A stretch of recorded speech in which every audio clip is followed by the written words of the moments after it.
Hey guys, welcome back to the Hear Me Roar pod. I am Toby and my co-host is none other than the Kate Save, which you might know her from Shark Tank.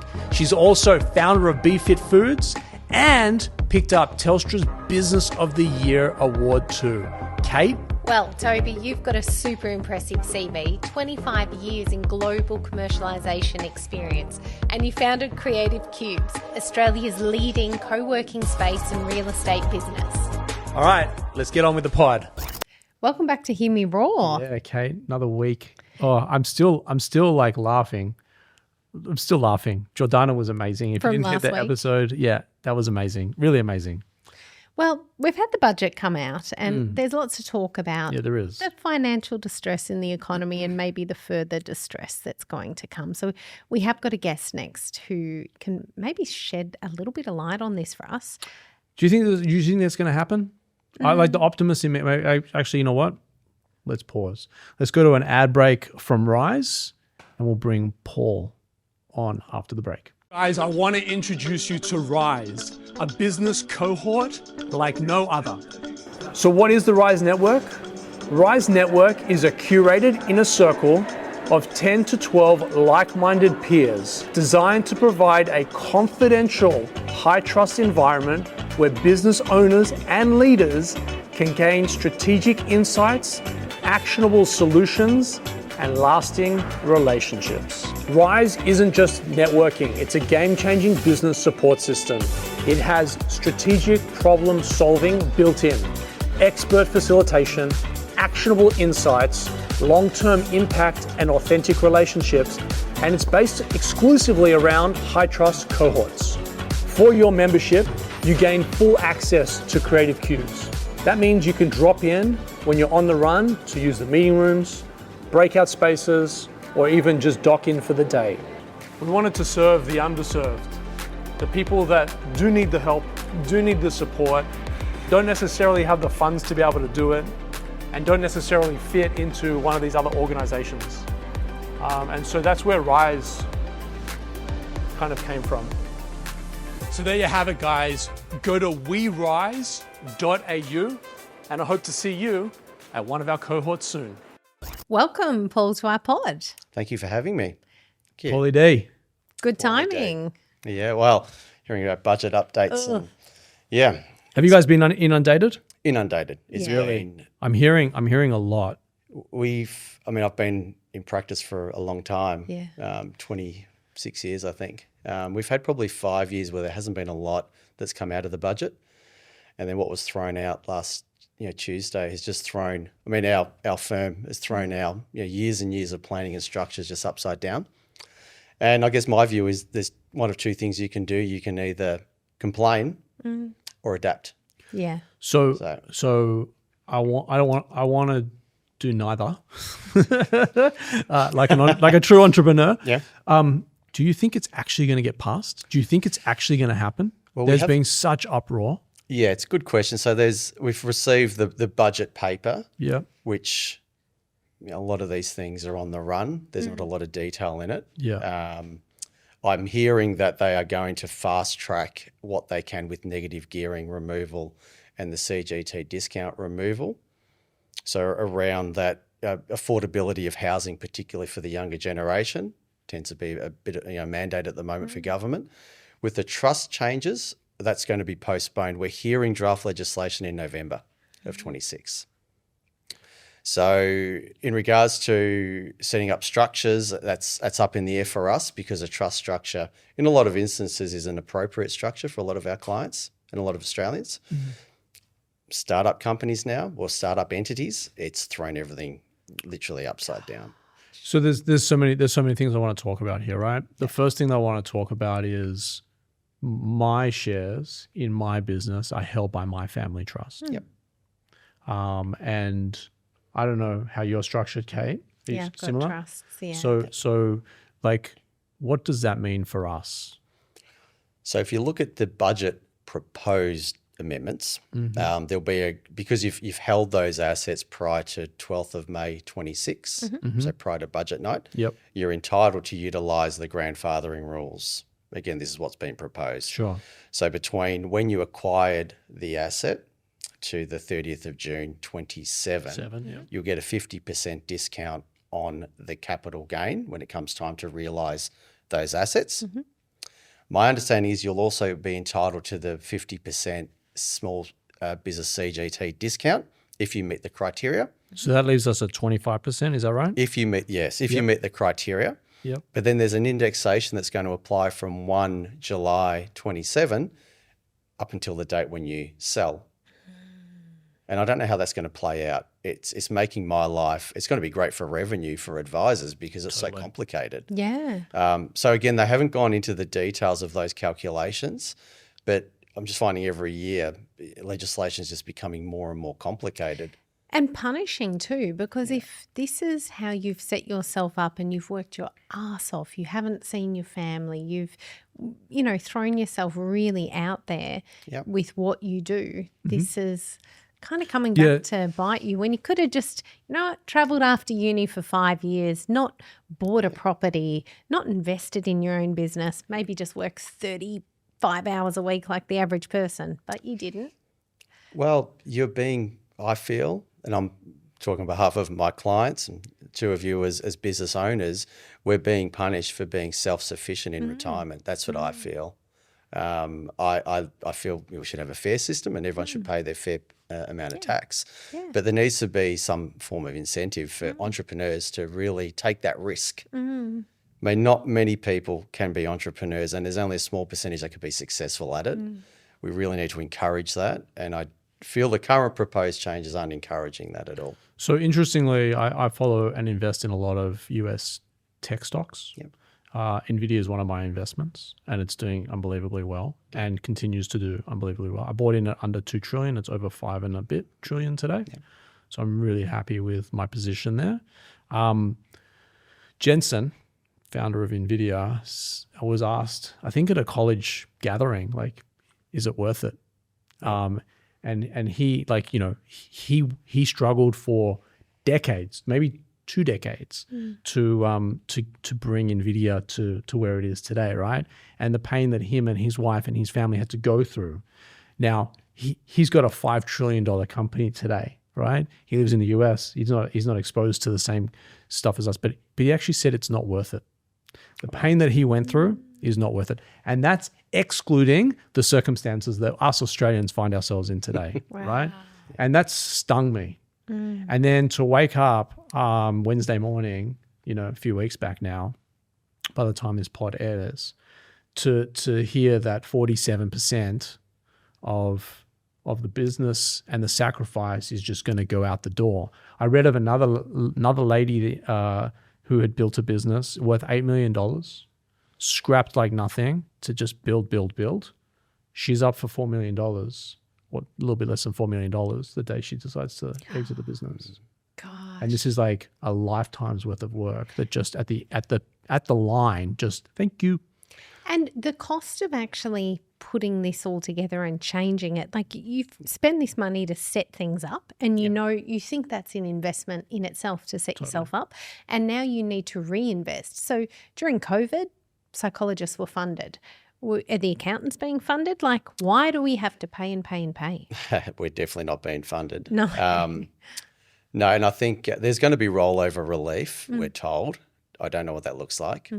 We've seen that with small business restructures and a few other incentives in the past where a taxpayer can go to the commissioner or ASIC, hand on heart. We got our structure wrong.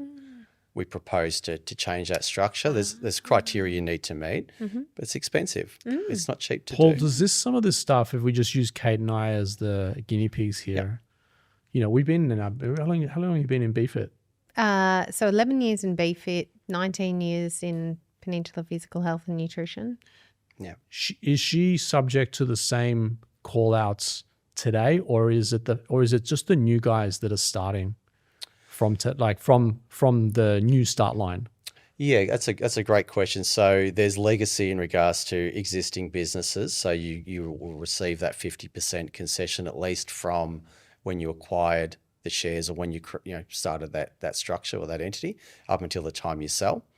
If you meet certain criteria, you'll get a further 50%. But not knowing BFIT that well, I'd presume you might be above those thresholds, but at least you get, say, 50% discount. But if you both started today, it's an indexation model. Right. So if you've paid $1 for that equity and you sell it for $10, But if she paid it for $1 19 years ago, that's okay. She gets a 50% concession. It's more so moving forward because you get a 50% discount on the gain. Whereas now, if you start up a structure, it's an indexation model. So that $1, it might be an indexation that's applied by, and it's a commissioner's rate, could be $1.20. So you've got a gain, you've sold it, say $10, but your cost is $1.20. That's the problem. You're going to be paying tax on that difference between those two. That's the big tax impost on it. yeah, that's if she started today, Yes. not 19 years ago. No. Okay. Second question, and this was an interview about you, but you're sharing amazing knowledge, and it's at a time where It's all based on draft I proposed understand. legislation. Yeah. No, I'm not trying to put you in a circumstance here. Second question is, let's say Kate has a desire to sell BFIT for $20 million. Yep. Sorry if that's undercooked, by the way. No pun intended. Could she say today, get an investor that could put $10, literally $10 in at a $19.9 million valuation, so that in 5 years' time, when she goes to sell it for $20 million, the capital gain is actually negligible? Very difficult to execute any transaction that's not at fair market rate. Because you have to remember, with our tax system, whatever you decide to do, it's subjective. The commissioner can throw anti-avoidance. ASIC, SRO can throw anti-avoidance. So if they feel that it's a scheme to minimise or avoid tax, they can throw the anti-avoidance provisions at it. So no, they'd see that as a way of stripping value out of the business, getting Kate that benefit, and to basically minimise the gain on the sale. And I'm hearing, thank you, so that's really valuable. This is really education for those out there. I'm hearing about New Zealand and Singapore, zero CGT. In Singapore, there's a different regime there, but yeah. So in this example, could Kate open up an entity over there, sell everything over there for $1, and exit out of Australia? I don't know. I'm playing silly buggers here. Everything needs to be done at fair market rate. Every transaction needs to be done at fair market rate. There's value shifting regime, and that's basically like the Google tax is another example where you're moving profits or gains or whatever that is, that economic benefit, to another tax friendly jurisdiction. Yes. Anti-avoidance could be thrown at that as well. Wow. Yeah, and if the nexus is between the business and Australia, it'd be very difficult to argue that its domicile, its residency is based out of another tax jurisdiction. Starting a completely separate business arm's one thing, but actually transferring value across to another jurisdiction, that's where we run into problems. Yeah, interesting. So one of the biggest questions I have is whether or not this will actually get passed. They have seats in the upper house, but they don't control the Senate, although we know that there are some people there that masquerade as firemen when they're really the arsonists. And I don't want to get political. This is actually really helpful to the people that are all listening in this ecosystem that is startups and small business Australia. There's 35,000 members at Cubes today. Wow. That are sort of 60% of that is small business. Only a small subset of that, a few percent is startups, but some of those startups can accelerate. You look at companies like Canva. It was just an idea of Mel's once upon a time, and today it's probably the biggest venture capital story of Australia ever. I was throwing the ball for my dogs down the street, and Anthony Eisen, who was co-founder in Buy Now, Pay Later business. PayPal. Not no, PayPal. Afterpay. That's the They one. got bought by Square, or now Block. Also, like a ragingly successful story. We need more of this. We need more optimism and excitement in the ether, and we also need the Mels and the Anthonys of the world, like reinvesting into the ecosystem. Hey, those guys just had an idea once upon a time. So I think that's very healthy as well. But do you honestly think?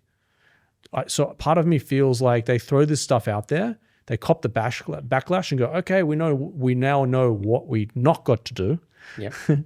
But we really wanted to get this passed, so everyone's caught up in the flames over here. We're just going to slide this in. Do you actually think this is going to happen? The mandate, and we heard it so many times on budget night, was affordable housing for young people.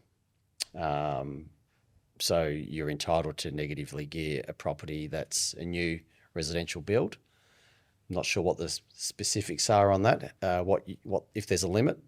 If it's $1 million as an example, I'm not sure what $1 million would buy in a new residential in Melbourne. I'm thinking 30 to 40 Ks either east or west, where there's very little capital growth. I mean, the data suggests there's very little capital growth out west and far out east. So that's the government's mandate, what we've been told. So you think that's the pony? It's all about housing? And the shares and all that sort of stuff is just background noise? Being bipartisan, that's what we've been told. Yeah. Personally, I mean, I don't see how that's going to work because there's, my view, people might disagree, we have a cost of spending issue with people in Australia. I fully agree with you on that. Yeah. Avocado toast, $20. Right. Can't afford my avocado toast, really? Yeah. It's outrageous when I go into the city. And although the city is a bit of a ghost town, there's still people paying a fortune for breakfast and lunch and everything else. Yeah. And not to mention the subscriptions and all the hidden nasties that go on their credit card that we don't know about. I go back to me, like my wife had a mortgage when she was 21. Me too. I had 3 by the time I was 21. I bought my first at 20. And now that gets stripped. Yeah. Does it? Are you not grandfathered? You're grandfathered for, you would be. For a period of time? From when you acquired the properties up until next June. But if you want to hang on to them, then it's... Well, it depends how you're structured. So you won't be able to negatively gear them. Yes. So what we've been told is you can get you can get the net result of that property to zero, but you can't get it to a point where it starts, issuing you a refund for tax that your employer's paid, as an example, on your behalf. So it's interesting to see how that's all going to play out. Again, it's an advisor's dream because if we were worried 2 weeks ago about AI coming into our space and compliance being a thing of the past, all of a sudden now these are real world solutions that are needed by, I guess, brilliantly minded people who know all the moving parts of our legislation and how to structure. So, in that instance, though, Toby, to answer that question that Toby asked, you would be grandfathered up until June of next year. Okay. But if you retain them and you've been negatively gearing them, that's going to stop. So she can continue to, in this example, negatively gear until June 30. No, correct. Next year, 27. Yep. And then after that, she has to change how she handles her properties. Yeah, I mean... as an example, I don't know how she's structured, but yes. Yeah, I mean, if they're in your personal name, you could have an opportunity to possibly roll them into an entity, capital in specie distribution into a trust, keeping in mind, though, that the trust is going to be assessed with the legislation that's been proposed at 30 cents on the dollar. Yeah. And then that gets passed down to you, minimum 30. Minimum, not maximum. Yeah. We're told that you cannot distribute to a company. So a lot of our clients, we operate through a discretionary trust, so we distribute to a bucket company and pay 30 cents on the dollar and pay dividends out, and it works well. At least we cap tax at 30%. Yeah. What's being proposed is the trust will be assessed but cannot pass those credits onto a corporate beneficiary. So I don't know how that's all going to play out. That throws my world upside down because most of my clients are structured that way. Let's put some focus on your firm. Yep. Rumor is that it's turning 100 this year, or just turned 100. It is. So we were established in 1926. Yeah, wow. So I think in August of this year we're celebrating our 100-year anniversary. Unbelievable. It's an amazing story, and I look back and I've been an employee for 26 years. I've been a partner for 10. We've seen a lot. We've gone through so much. I mean, my career started, I was in marketing and I couldn't get a job. So I got a job at King & Whittle in the ABN registration space. So I was in business support. Went back to uni, did my CA. So I went through the ranks and in our history, I'm the 8th owner. So it's something I'm extremely proud of, and it's a legacy that I'm so fortunate to be a part of. I was about to say, you've been in the business the business has been around for 100 years. You've only, look at they're over 30. Talk to me about I feel like they've got a few friends in law firms, and they consider themselves a caretaker more so than an owner, even though they're a partner. How do you view, you're one of 8 so far? Yeah, I feel most of the time, if not all of the time, I'm definitely a caretaker. I'm an employee of the firm. The firm's far bigger than what I am, and I've always felt that way.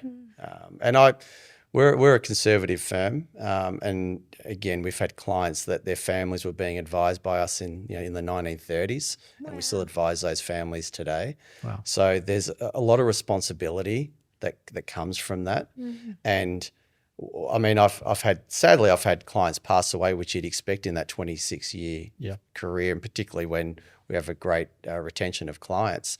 I miss the stories.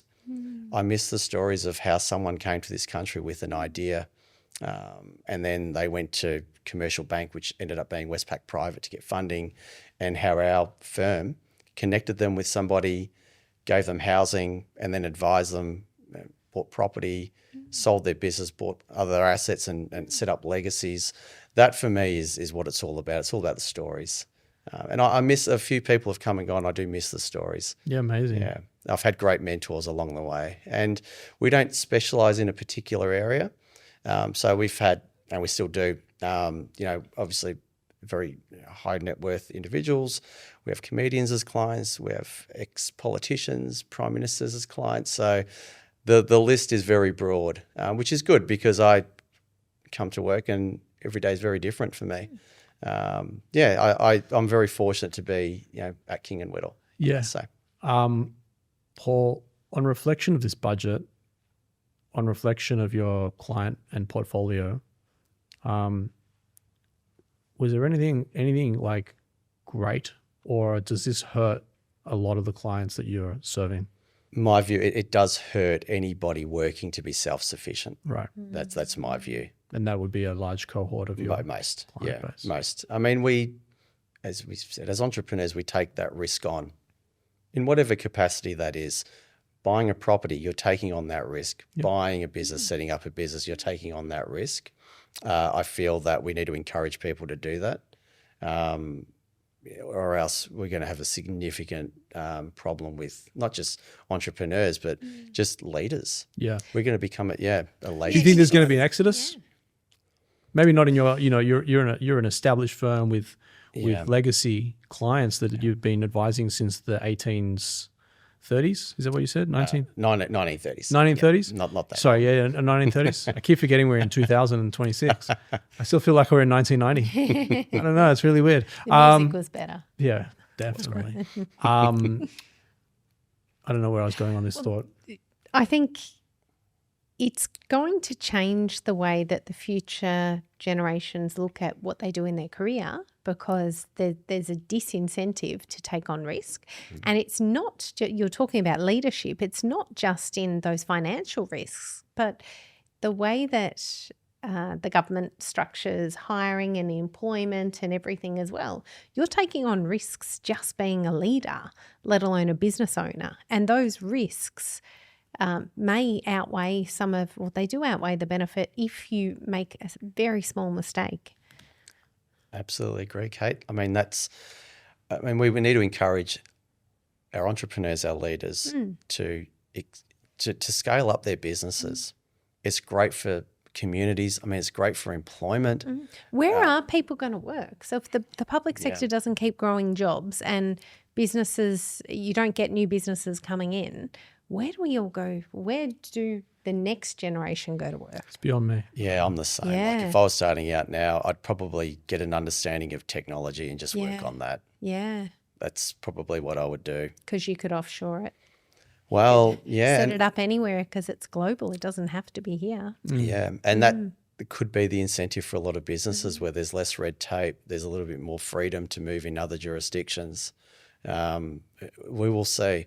I mean, we're resilient as a society, which is great, and we've produced some amazing leaders. So I need to be hopeful. Personally, I need to be hopeful that our leaders will continue to find ways to evolve and to expand business and encourage business in Australia. If it all goes offshore and people setting up in Singapore or UAE or different tax jurisdictions where they're given the flexibility where capitalism works and they see it not working here, we have massive issues in Australia. The only other thing I think is really valuable, and I love doing this with my time, maybe once every couple of months I go out into schools and speak to, this month it was year 11s, a few months ago it was year 9s, I've done year 7s, go and inspire the younger generation who will eventually go out into the workplace and just ignite a little flame in them that there is more than, no offense to people working in the run-of-the-mill jobs, but you can do whatever you want to do. Don't put those blinkers on, and they're trying to make us put on blinkers. Well, so there's two things there, right? I do the same at Swinburne University, and I do it at Swinburne Secondary College.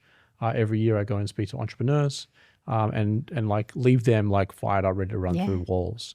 The issue that we see today, and I hope to God this all changes, is that we fire them up and it's only firing up to stunt them. Do you know what I mean? We're hopefully they're not watching the television and don't hear about the budget, and that would be the best case scenario. I think that they need to be aware. Yeah. It creates a false economy and blind optimism otherwise. So there's that. So I, like you, Kate, give my time to others to share the trials and tribulations of entrepreneurship and share the great highs and the dark lows. But I'm fearful now that if this was to pass, and I'm not convinced it's going to pass, I'm just not convinced it's going to pass. But I'm blindly optimistic at the worst of times, right? I love what Paul said about using AI, though. There's got to be a way. Yeah, but we could be setting up. They're setting up their enthusiasm to just go face plant straight into the wall. So I'm reserved on I'm not sure what advice I could and wouldn't give today if I was to show up at Swinburne. I'm a bit of a deer in headlights and eye in the storm at the moment. But you and your firm can help people. Yeah. Once you've got a good grip on, it not being proposed and actually the norm. As entrepreneurs, I'm sure we can all appreciate that. I remember watching a Simpsons episode, early 90s, and Homer, it was his birthday, and he was looking forward to this donut all day. And Marge gave him the donut. He took it to work. He's like, I'm going to wait for the whistle to go, and then I'm going to have my donut. Anyway, he's about to eat the donut after this long day, and it's dragged out. The anticipation of this donut is the whole episode. And he goes to eat it, and he's in the nuclear plant, and someone hits his arm, and it goes into the waste, and it goes down the sewage canal, and he basically chases this donut all the way through Springfield, the town that Homer Simpson was from. And it comes out of the sewage tank, and then a bird picks it up and flies. So he's chasing the bird. It's like, it's got some nuclear waste on it. It's okay. And then the bird picks it up. And then anyway, he's chasing it, and it goes under a car, gets run over. Oh, I got run over. It's okay. That's who we are as entrepreneurs. There's legislation, this proposed budget. It's okay. We'll find a way. I don't appreciate it though. Yep. Yeah. But I appreciate what you're saying, which is entrepreneurs will find a way no matter what the obstacle is. And maybe that's what we need to take away from this at this moment in time, until it gets legislated, which I'm convinced it won't. Yeah. I want to shift gears just for a few minutes. Yeah. You and I are wildly passionate about this basketball team called the Southeast Melbourne Phoenix. I love the props you've brought in today, I must say, guys. This is almost like my home study. Yeah. We haven't been on a Zoom call while I've been at home, but I have been on the Zoom call with Romy plenty of times. Oh, yeah. I have memorabilia sitting in my home study. Yeah. I have Owen Foxwell's shoe here, and the team jersey or warm up jersey all signed. But actually, Paul, whilst you're running an amazing firm, you're also a part owner of the Southeast Melbourne Phoenix. I am. And you and I connected when we actually went on a train together to Wollongong. We did a road trip. We did I think we did it a few times. And then we did Adelaide Yeah. as well last season. And it's been an absolute privilege and an honor to connect with you around the passion of this game. Yep. We've had Josh King on historically, who's been an amazing ambassador and leader, fearless leader. Yeah. I had breakfast with him 2 Sundays ago. He came to Harper's basketball game, which was a bit of a like, Harper, your dad knows that. It's like, oh, that's just Josh. And this is his little daughter. And it's like, it's been amazing. I do think we're going to win a championship under Josh. Yep. And I'm looking forward to him re-signing. There's no news at the moment. I don't want to pry, but I'm hopeful that he re-signs and leads us, because I think his energy as an entrepreneur is infectious. And I get a little bit high watching him communicate with his players. I talked about it when Josh came on. We just lost the final series in Wollongong 2 seasons ago, and there was a break in play where Nathan Sobey, who's the captain of our team, also coming back for a couple more seasons. He was asking Josh for help in the moment of a play, and Josh didn't catch him in time. And Nathan came like off the court, like quite heated about it. And Josh was like, my bad. That was on me. I got you. And the humility that the leader and the coach was able to say, like, that's on me, not on you. I love that. I love the culture that you guys are creating at the Phoenix. I'm a proud sponsor, and I love everything about it. How did you come to the Phoenix? Do you want the boring story or the rock and roll story? Give us whatever you want. Oh, I'll give you the rock and roll. Everyone wants to hear the rock and roll. So I was a supporter, sadly, of another NBL team that may or may not be based in Melbourne at the time, and my kids coming up through the ranks of basketball, I could see my daughter had a little bit of time out, tried to get back into a side, couldn't get her in. There was so much demand to get into a team. So my wife was amazing, had to kind of tally up other parents and get another girls' side up and running, appoint a coach, GM or a team manager. And that was a whole process. And I could see in a short period of time how basketball had grown. And I, being an entrepreneur, I thought, there's an opportunity to monetize this. I want to become an owner. Going to make it happen. So I met a handful of owners of this other team, and they had a whole heap of internal issues at the time. Yeah. And their advice was run. Don't do it. Don't do it. They've all actually run now. They have, yeah. They got a big valuation. Travis. Yeah, Travis is in at 75%. Travis was with us last season. I saw him at our gala. He was, he had some courtside tickets. But anyway, I hit who did I hit? Brad and maybe Simon, and said, "Now Travis is gone. Can I slide up?" Maybe have that conversation with them. But but in the meantime, with business, like everyone else, I'd had gone through COVID, where we thought we were going to lose everything. Had a pretty significant business dispute with a guy who was a great friend of mine at the time. Went different ways with business, and they got a little bit ugly, as disputes do. And so I had a mentor in the US, and his key to me, the messaging was, stay logical, don't be emotional. So he was really good to keep me on point, not steer away from that. And he sold his insurance his insurance business for a heap of money. And one of the things he became an owner of was the New York Yankees. Wow. So I reached out to him and said, what am I doing wrong? Should I up my spend? He said, no, I'll put you in contact with a guy, and all he does is M&A, merger and acquisition space for professional sports teams. So he put me in contact with Bob, because no local NBL team wanted to talk to me. They didn't know who I was. There's a lot of ego at that level. It's pretty cliquey. That's not me. After speaking to Bob, the broker, I think there were maybe 2 teams interested in talking to us within a couple of weeks. I met Romy, and that was it. Amazing. I loved the energy. Wow. I loved his competence, the integrity, the passion, love of community, love of the team, and went to 1 or 2 home games, and I was sold. The only thing I don't like about Romy is he lives in Florida. I wish he was local. I wish he was here. He's exactly as you describe him. Yeah. But unfortunately, he's in Florida, so we don't get enough of him here. Yeah, and his businesses are there, his family's there. Yeah.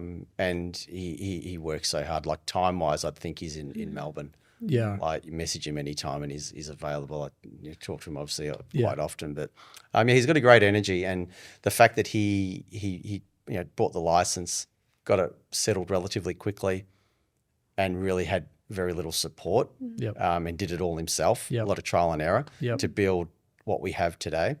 It's quite amazing. It really is. He does it for community. He definitely doesn't do it for ego, and he definitely doesn't do it for status or not even the financial benefit of it. He does it for what it does to the community, which for me is really inspirational. It's amazing. I haven't invested in sport, don't know anything about it, but have spoken to a lot of people from this podcast and my other podcasts that have invested in sport. And I think just hearing that firsthand, why people do it, everybody who I know who has invested, it's pure passion, love, community. It's sort of entrepreneurial, isn't it? It's this whole conversation about taking the risk for the bigger picture, that most entrepreneurs are not chasing the dollar. They're actually they're there, to have impact. I can tell you, Kate, I love sport. Basketball is my sport, but I love sport because it brings all walks of life. All types of communities, all types of backgrounds together. Shared, non-political. All passion driven. And I hear you guys talking about leadership in sport, and every episode you bring in your basketball knowledge and sport knowledge into leadership. And Jerry Ryan, who was on my show, did exactly the same. He could talk about 7 different sports, and it was all a leadership conversation and community and passion and bringing people together, and it wasn't about money. And for like, you know, we opened this conversation and Paul said in a bipartisan, like he had to self-declare, hey, I'm neutral here, which I respect. And I am too. Like I care about people. And I think the current government is screwing the people. So I have issue with that. However, some people can't get through the window dressing of that and think it's political. In sport, it's passion. You know, and we're all equal there. There's no, I mean, there are some political like positioning. I know that like personally, I got when I was trying to compete at a high level, so-and-so's dad was on the board. So-and-so got the starting point guard role. And that was political. But I think like what I love about it is, you know, the community is specifically at Phoenix, you know, you've got so many different communities all coming together, and we're all sharing the passion for the game. We're all proud of the team. We all show up for different events and just try to be around it. And it's a place where nothing else matters except the game, you know, the sport. So interesting too, because is this where that shift with this, you're saying, you know, what do we do and everything else, is it meeting government where they are and talking about the community, the passion, that what ignites Australians. Aussies are about sport and community. And if this is also going to affect every sporting club in Australia, like it's so much bigger I didn't think about the business dollar side of sport, right? And I mean, even government loves sport, so maybe that's where the conversation has to start in passion, I think that I don't think the community needs to meet the government where they're at. I think the government needs to meet the community with respect, because I think right now there's a massive disconnect. If they really understood what levers, it's Australian culture. We don't have the same culture as other countries. The culture we have is the Aussie. I don't know, what do you call him? The guy who works really hard, Aussie like battler. The battler. And that's it's crushing. So Paul, we're going to win a championship next season. I genuinely believe we will. I thought we'd get a lot closer this year. No pressure on Josh and the guys. Yeah, so did I. For me, I see how hard everyone works as well, on and off the court. And they put so much time. So my heart broke when we didn't get through. I genuinely thought we were a chance up against top opposition with Adelaide, but I genuinely thought we were a chance. Yeah, so did I. But Josh and Simon Mitchell, they'll build a stronger roster coming into the season. There's been a few names leaked. There's a few that I'm sure they're working on. But yeah, it should be another very, very good season for us, and I'm confident we can go all the way. So I got an invitation maybe a week ago to come to a Phoenix in Business gathering. So this is something that I've actually been harping on for a few seasons now, like because I just feel like the people are there. We've seen it on the road trips. the diehards, we all show up to the restaurant together. We all, go to the game together. I'm really excited and glad that the Phoenix are now putting a program in place. Tom Bell is leading that division, to my knowledge. Tom Bell has been at Cubes since, we're going on 10 years now. So he's been there 9.5 years. Oh, wow. Yep. In Hawthorne. Yep. So I'm really excited about what he does. He knows how to build community with his time at Tomorrow Man and Tomorrow Woman. Yeah. So I'm really excited about that. Unfortunately, I won't be there for the first gathering, which happens to be at Cubes East Melbourne. Gate 8, in a few weeks. I'll be on the road, sort of trying to catch up for all the time that I had to stay home this month and look after the kids. But I'm really excited, and I want to just do a call out to anyone that loves basketball, lives in the Melbourne, in Melbourne or even in the southeast suburbs of Melbourne, and you want to connect with people, like-minded business people that love sport. Like Phoenix in Business is probably something you should look at. I'm not sure what the costs are yet, but I'm sure if you went to the Southeast Melbourne Phoenix website, I'm sure there's some details that will pop up there, or at least follow them on socials. I'm really excited about building that community, the business community inside. I'm part of already Victory in Business, thanks to Kate. And we're also part of the Sixers in Business in Adelaide for my Adelaide community. So I'm really excited that that's coming to Phoenix this year. At the moment. That's great. Yeah. Well, thank you so much, Paul, for sharing your wisdom and insights. And thank you for having me again. Thank you both. We will see what evolves in the next month with draft legislation from the ATO's perspective and government. And again, we need to encourage our leaders to continue to do what they do, be able to pivot, be flexible, and lead and inspire people. That's it. Amazing. Guys, we're going to cut to a quick break from Luna and we'll be back. up.Co is a great place for you and your business to start off with phenomenal accounting and legal services. So if you're a startup or a scale-up looking for legal and finance support, or alternatively looking to raise capital, Luna.co is where you need to be starting off. I'm back to feeling optimistic. Are you? Yeah. Okay. I really think the Aussie passion has to come through, and the time in the schools, these people will be our leaders. So I think we have to lift them up. We have to let them have blind optimism, because if you've got your blinkers on, you're not going to get anywhere. Look, I've said this plenty of times. Everybody dies, but not everybody lives. Yeah. And enjoy the journey. You have to. Yeah. Good, bad, or indifferent. Yeah. You've got to find, firstly, balance. So it can't all just be about the work. I loved when Jordana was on and you were talking about magic and all the rest of it. You're like, I just want to enjoy the art for what it is. I don't want to know what's going on behind the scenes. You've mesmerized me. I've enjoyed that.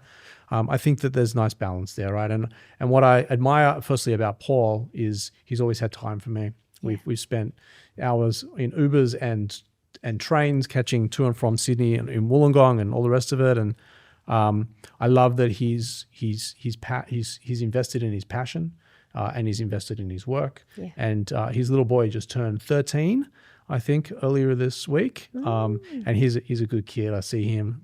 I actually watch him more than I watch Paul. He gets lit up by the team as well. And to have that bond, with your child around a common, I have it with Harper. Specifically in basketball, I have it with Maddie and other things. Yeah.